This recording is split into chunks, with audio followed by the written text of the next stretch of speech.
I'd like to welcome everyone to today's APASA Cafe, our nearly monthly colloquium featuring cutting-edge Anabaptist scholarship. I am Corey Anderson, standing in today for Natalie Jolly, who for the first time has a schedule conflict, though she's done an incredible job hosting and moderating these APASA Cafes, and I think we'd all like to give a big thank you to her, who have been at meetings prior, for everything she has done. So thank you for joining us for today's presentation with authors from the recent 10-year anniversary issue of JAPAS. This, by the way, was our largest issue we've had yet, thanks in part to a new book review section that we are doing, where we have 25 people from plain Anabaptist churches who are identifying books to review and are also helping to collect reviewers. So I'm personally really excited about that because it's giving an opportunity for plain people to have more of a voice in engaging both scholarship and then also bringing some of their own contributions to literature and understanding to the attention of scholars who read JAPAS. We also have 5 outstanding articles in this past issue on just such varied but interesting topics. We have 4 of them with us today, including Ron Jantz, Emeritus Librarian at Rutgers University, Krista Evans, Assistant Professor of Geography at Missouri State University, Scott Long, Instructor at Marion Technical Institute in Ohio, and Beth Graybill, Lecturer at Millersville University. Unfortunately, Trudy Metzger, the other lead author from our recent issue, cannot be with us today due to a schedule conflict. It's my personal hope that we could catch her at an APASA Cafe sometime in the future. To begin, I would like to thank, as Natalie often does, Andrea Waxmunski, an integral member of our APASA Cafe Scholarship Committee. She is the one who manages the technology to make this event possible, and we are very grateful for everything she does.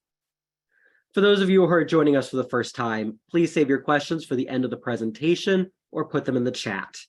Our presenters are going to be speaking collectively for about 20 minutes. Then our APASA Scholarship Committee will have several questions, which I'll be vetting. And after that, we will have plenty of time for questions and discussions from you all.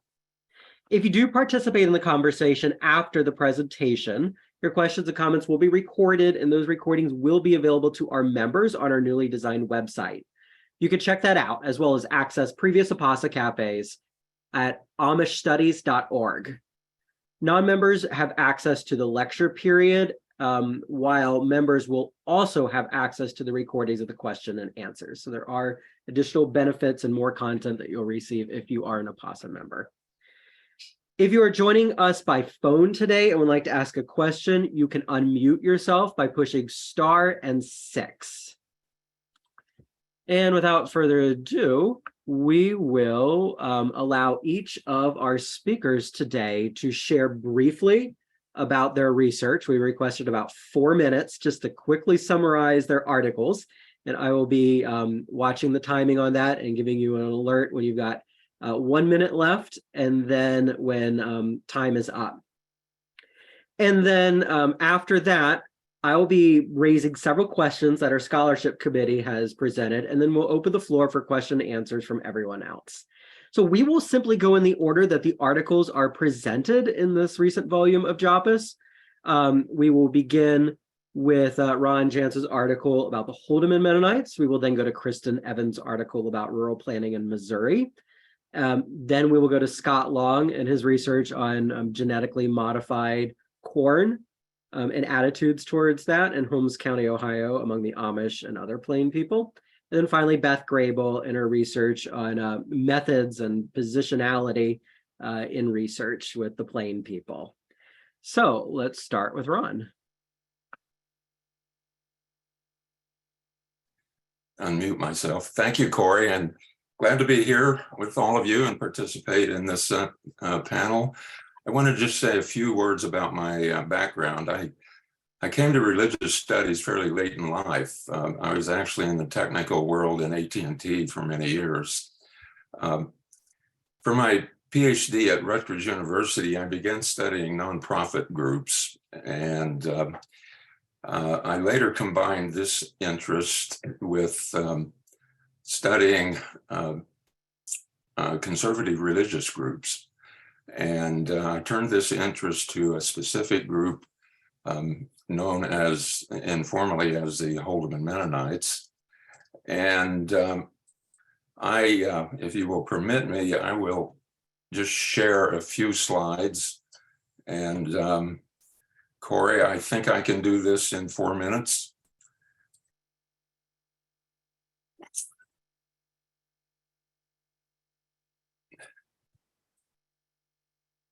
So can everybody see this? Yeah, okay. So as I said, I focus on the Holdeman Mennonites, looking at a shifting emphasis, what I sort of informally call the drift into modern world. My study is supported by data from the Messenger of Truth. This is the Holdeman Mennonites biweekly newsletter. I have some 80 years of that newsletter, so this was integral to my study. So just a brief synopsis. I contrast the religious culture of the Holdeman people with that of the prevailing rural culture in Middle America to try to see, how they are being assimilated into that culture. And there are some really significant challenges, some of them listed here. They have higher levels of income, they're more educated, advanced technologies are affecting them. If you walk through a rural community in the Midwest, you will see Holdeman people carrying a cell phone. And there's a significant transition from farming to small businesses. And all of these are really affecting doctrine and practice. So just a brief history here. The Mennonites emerged from the Anabaptist movement of the 16th century. This was part of the Protestant Reformation.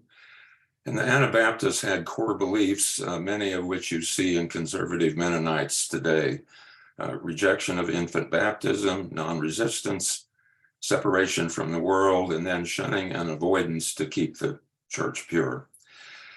So in the early 16th century, Menno Simons brought together a lot of diverse Anabaptist groups in the Dutch lowlands, soon to be called, soon to be called the Mennonites. And then several hundred years later, John Holdeman appeared, started his church in 1859 in Lone Tree, Kansas, which is a part of Harvey County, Kansas, in central Kansas. So just a quick snapshot of the people. Their church buildings are plain, no mottos, no posted verses, no stained glass windows, no graven images. They still have a great concern about education. They feel it belittles the plain teachings of the scriptures.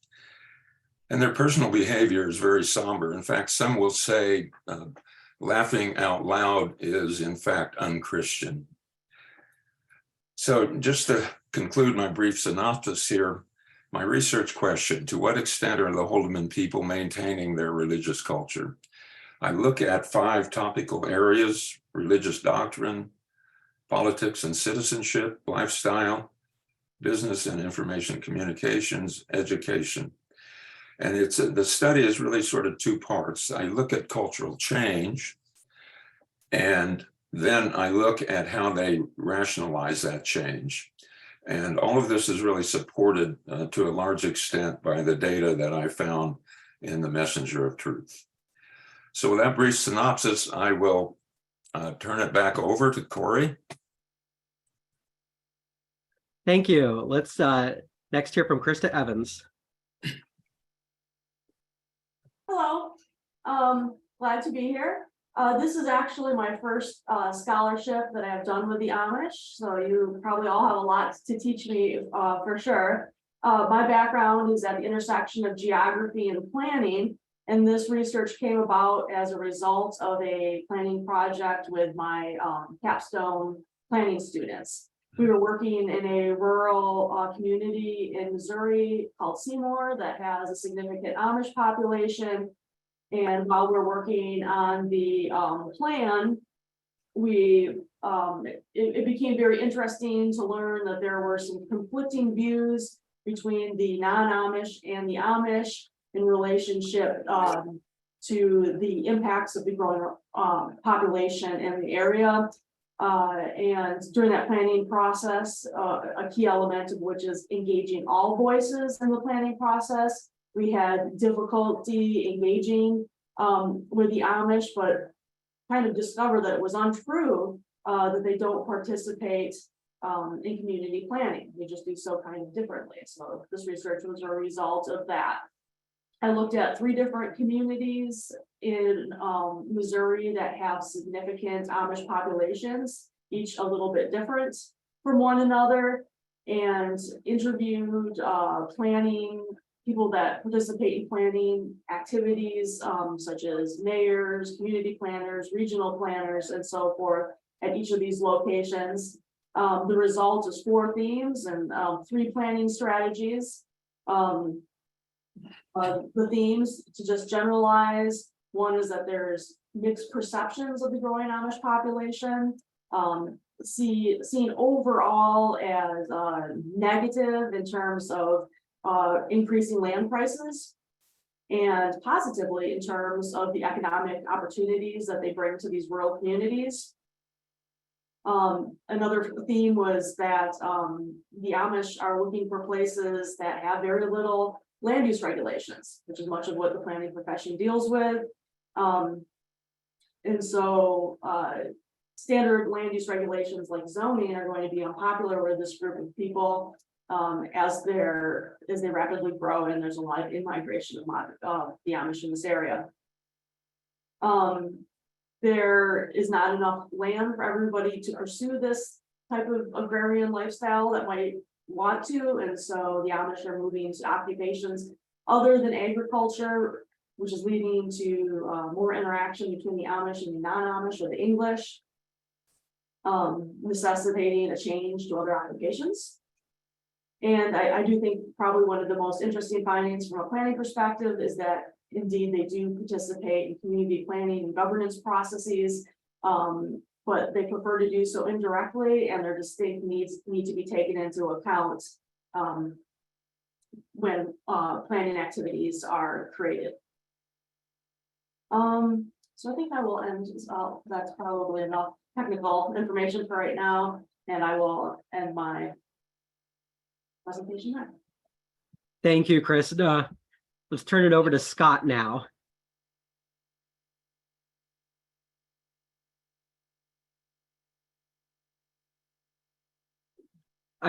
You're still muted, Scott. I realize that. How are we doing now? Good. Okay.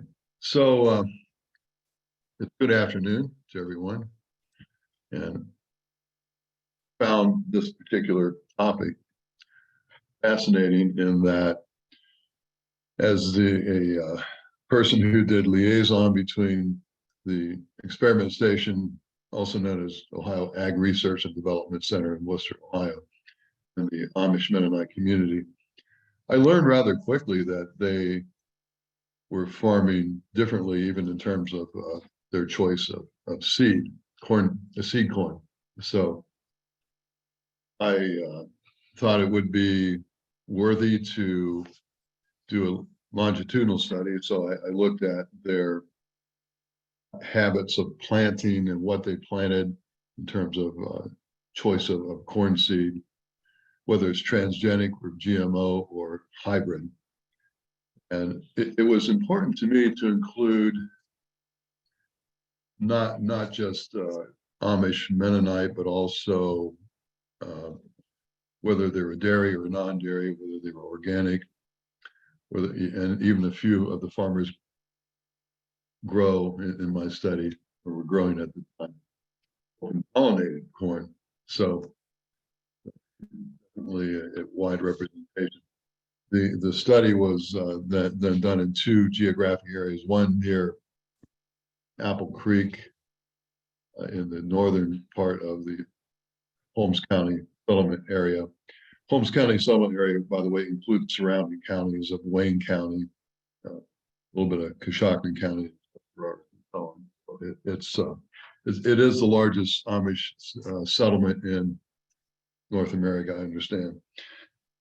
So the results were interesting in that after I did 2 of the 3 years of study, these were 4 years apart, starting in 2011, and so the results showed a trend that they were actually using it at a lesser rate. I expected that might happen, but the truth is, in doing the data collection, I visited 100 farms. So approximately half were in the northern section of the study area, and the other half were in the southern area, which was the part of Holmes County Amish, and the southern part was near Farmerstown and Charm. If anyone's familiar with the geography of Holmes County. Yeah, so the trend was away from using genetically modified corn seed, and the important thing is their reasons, why they had attitudes and what they were trying to achieve. I think the article explains that they were not convinced of all the benefits of transgenic corn. And it wasn't based on fear, but actually their own genuine inquiries, including planting both in some seasons, but which I was impressed by. In fact, one farmer told me that he had planted both that very growing season. I just happened to be there in November. This was way back in I think, well, this is the middle part. The middle year, 2015, I suppose. But he basically said he was embarrassed at the results of the transgenic corn, and so I said, well, but he showed me anyway, and apparently the transgenic corn, according to him, didn't have the same feed value as the hybrid corn. It didn't look as good, which embarrassment. So nonetheless, it became interesting to find out the reasons why they were avoiding use of transgenic corn at the same rate that mainstream American farmers do, which is, by the way, we're in the low 90s, 92, 93 across the board. Whereas 1 minute, Scott. Yeah, I got it. Amish tend to use corn at a transgenic corn seed at a much lesser rate, somewhere 50. So slight downturn over the 3 study years of longitude. So that's it. Thank you for that overview. And finally, Beth. Hi, everyone. Good to be with you. My research has been with Lancaster County, Plain women. So that's both Old Order Conservative Mennonite and Amish. And my article tried to look at a number of different things. One is to show a qualitative methodology in which I focused on positionality, my position as a researcher with Old Order women, and also the whole idea of reflexivity, getting feedback from them and knowing how they respond to my research, running my analysis by them. I can talk more about that in the discussion period if people want to hear about that. The next section really moves into a discussion of gender and power. And there's been a lot written about soft patriarchy among Old Order groups. And I think I make an argument following Robert Strickwerder's work that you can talk about these Old Order communities as a strong patriarchy, meaning the values are there. And it really depends on the lived experience of individual women. On her relationship with her husband, or if unmarried, her relationship with her father, and how much that gets mediated. And that really depends on individual relationships and individual family relationships. There's been more and more documented cases of abuse among Old Order groups. We don't know that that's more so than the wider society, but we don't know that it's less so.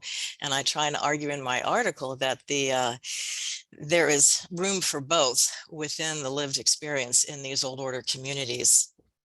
I have a section on humility and economic success where I looked at Amish women entrepreneurs, as well as some old order women running businesses, and found that when I interviewed them, often what was left unsaid was as important as what was said. None of them would speak of their economic success, even when in cases where their spouse had left their business to join his wife, for instance, in a greenhouse or gardening business or in a craft shop. And that economic success among old order women is important because it can lead to elevated status, which can affect gender and power dynamics in individual families. One of the women entrepreneurs I spoke with, she was clearly the person her children went to when they needed spending money. She was the one who had a considerable clout in the family decision-making. And part of that was because of her elevated status within the community, because of her economic success. The last section of the article tries to look at COVID and give a case study and how major issues can affect different groups differently. That is to say that women in old order communities were affected differently.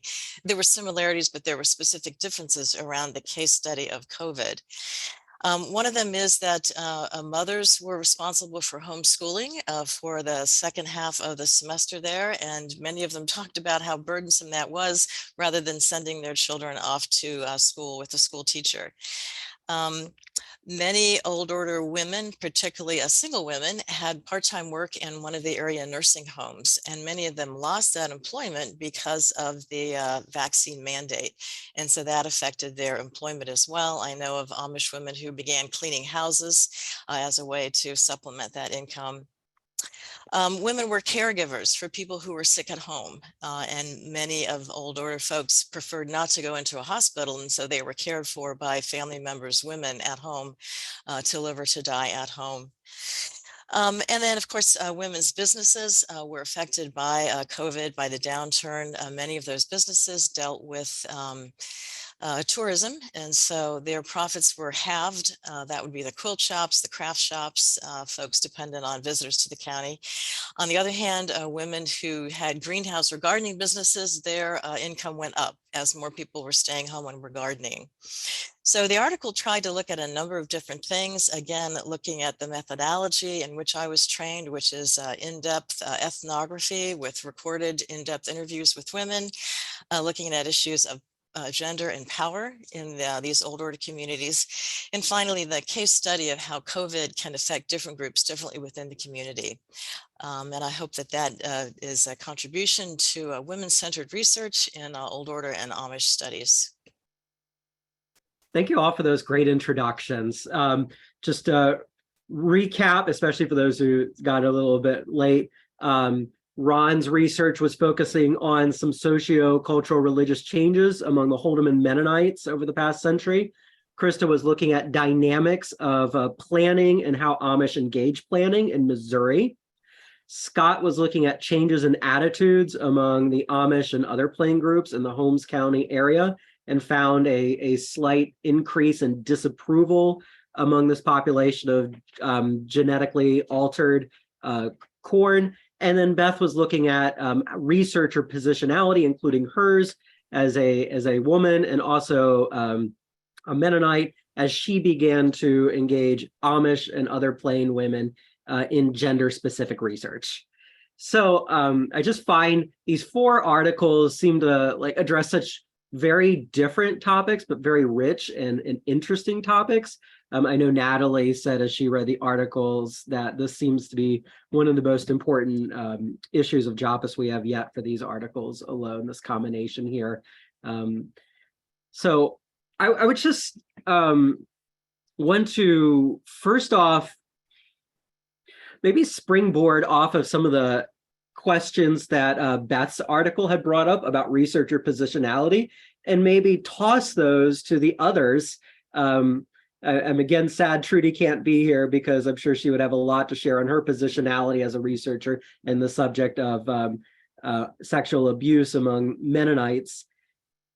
But I think the others are also certainly in positions where they have relationships with this subject matter. in Ron's article and Scott article, I feel like it's very evident that you all both feel somewhat close to the subjects at hand. Scott, especially your appreciation for maybe I'm going to butcher this, but a more natural form of agriculture, the genetic agriculture has introduced. Ron, you are, if I understand correctly, related as a researcher, like genealogically related to the Holdemans, and it does seem like you struggle a little bit with some of the changes that the Holdeman churches are making.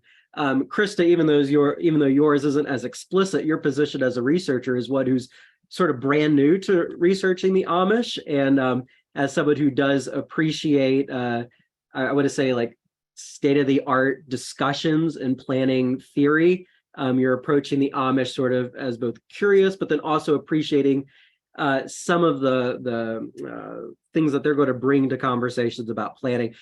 Maybe the three of you can, Scott, Ron, Krista, if you wish, can briefly talk about your position as a researcher and how that affected your research. I can jump in on this because it's a topic that's I have actually been concerned about for quite a while. I guess for transparency, I should say that I was part of the Holdeman community. My parents and grandparents were both members, were all members of the church.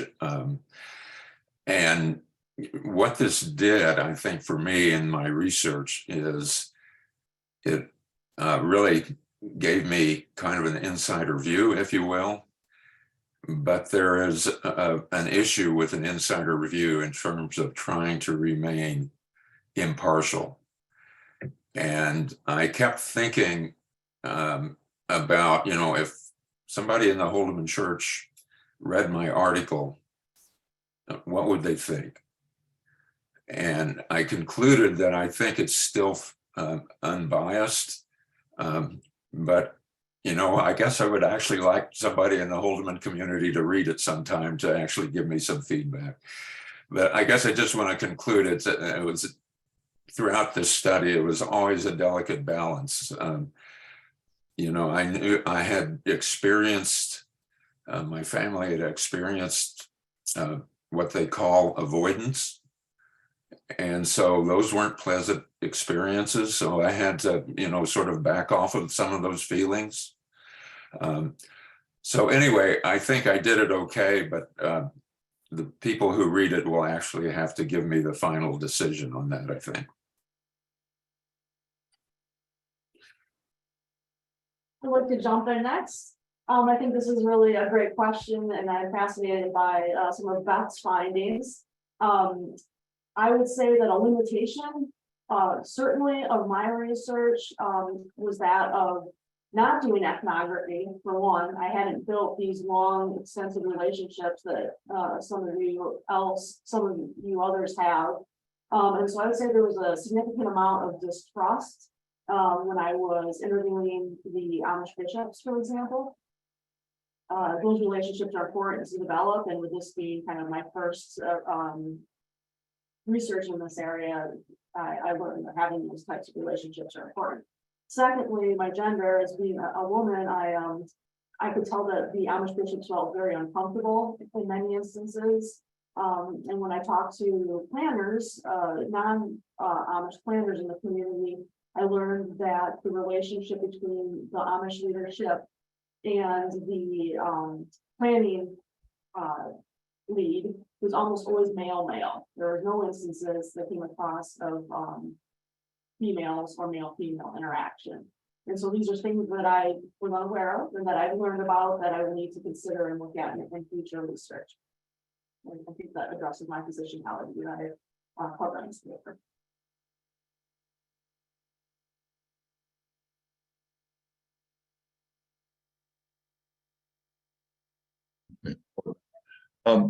Yeah, the idea that research can be impartial and unbiased is the age-old question.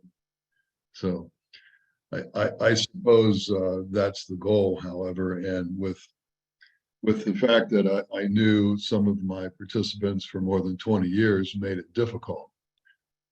So the same area where I did my dissertation and the same area where I was a previous mentioned liaison for the experiment. However, many, I would say, probably at least 2/3 were new to me at the outset of the 2011. So I don't really remember that much difference between my association with those that I had known for some time and those who were brand new. I tried to treat them all the same because I was cognizant of that situation.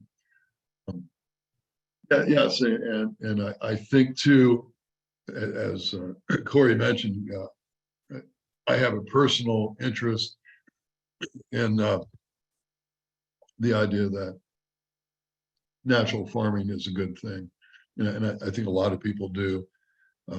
Industrial forms of agriculture are not always benign and not always the you say best for sustainability in the long run. So there are elements there that creep in. However, I tried to understand that from the outset that this research may show Amish going in the other direction. I expected it could do anything to predict the future 8 years down the road. So I was looking at the whole scenario as something that I should reserve my own personal thought and I'll leave it at that. So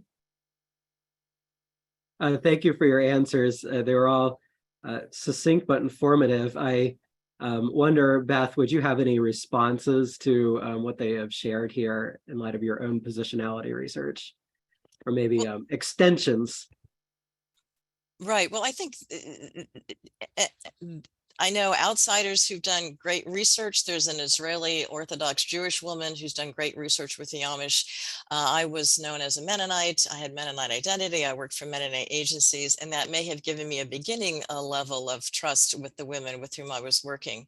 I think I describe myself as a halfie, so that I'm Mennonite, and that's a shared tradition if you go back far enough, but their lived day-to-day reality was quite different.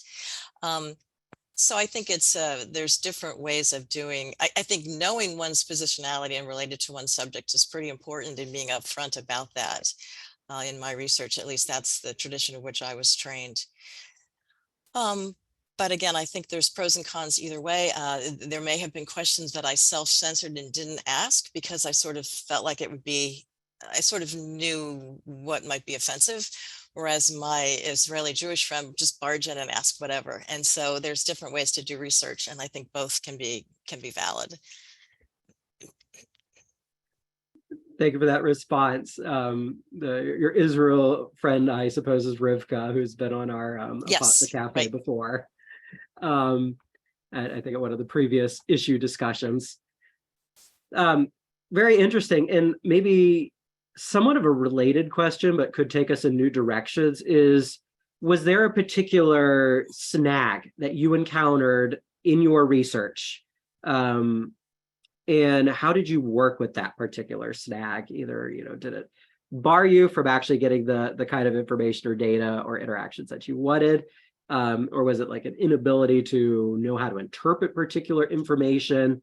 Yeah.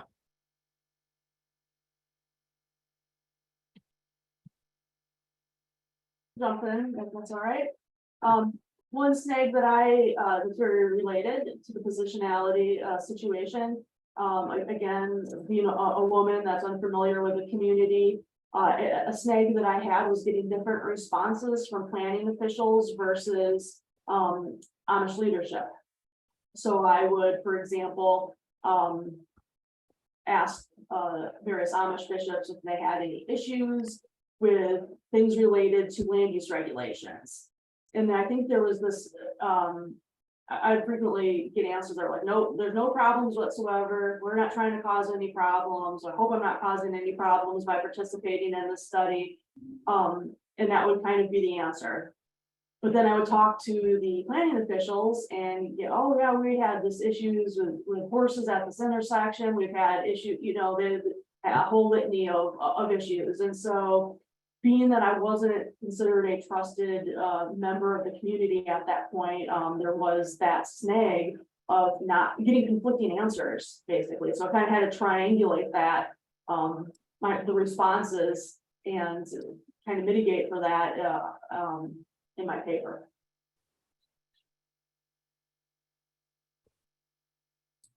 Let me jump in on this. This is really an interesting question, I think.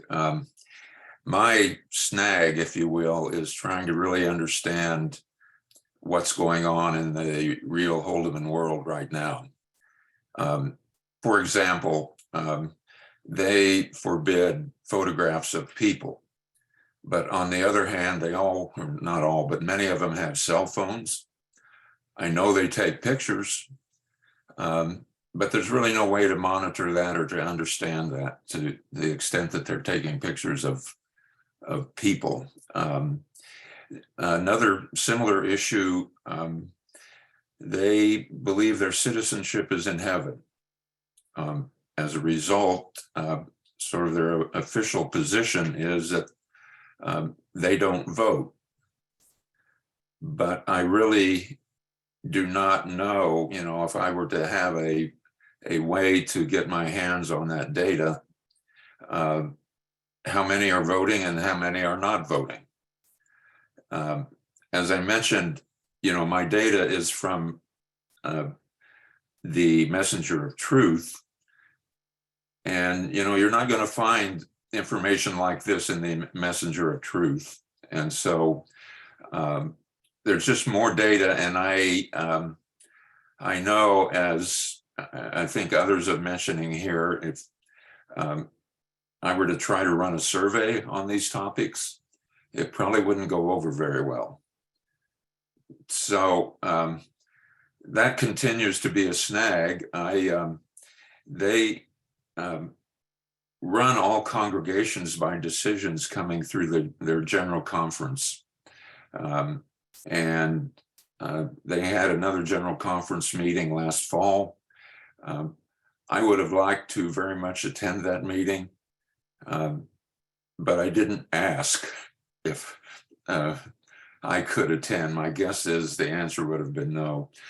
So the real snag here, Corey, is just, getting recent current data that's just not going to appear, in any of their publications. I'll jump in here. Two snags that I think of. One is in the issue of reflexology and feedback. In an early talk on particularly focusing on dress in old order communities, I noted that women's dress is much more notable than men who are working in the workaday world. You can't always tell that they're a member of a plain group. And I refer to it as the burden of nonconformity. And an older woman in my audience said, well, I don't look at it as a burden. I look at it as an opportunity. And so that was a useful corrective for me.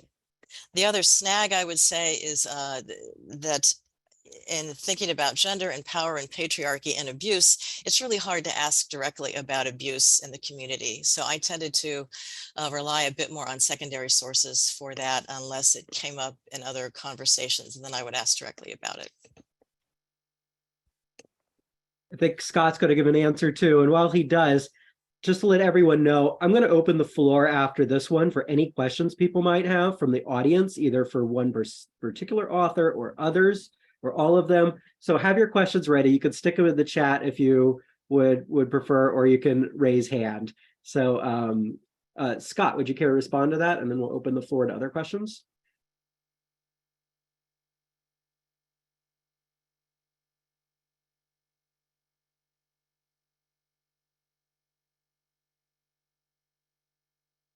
Scott, you're going to have to start again. You're muted. Oh. Yeah. Are we good? You're good now. Yeah. The interesting part of my research that developed into a bit of a snag would be the idea that I would get very similar answers from the side of the equation, those Amish Mennonite farmers who were justifying the use of transgenic corn. And they mostly gave a very similar answer, that GMO allowed them to spend less time in the field, and it was a no-brainer. So I was trying not to look at them as a monolithic group. So I would coax more rationale out of their justification. And I got some interesting results. For one, some farmers said, well, yeah, there might be a little bit less nutrition in the genetically modified corn, but it's all about mixing your feed properly. So it became a justification of correction in the way they did farming. But for the most part, they were able to say it was worthwhile because they could spend less time in the field if they chose that genetically modified corn. Now, it also turned out that most of these farmers were the type that had very busy side businesses. Okay, second income from making windmills or something like that. And I guess that kind of answer. I hope that answers the. Thank you all for your interesting responses to that question.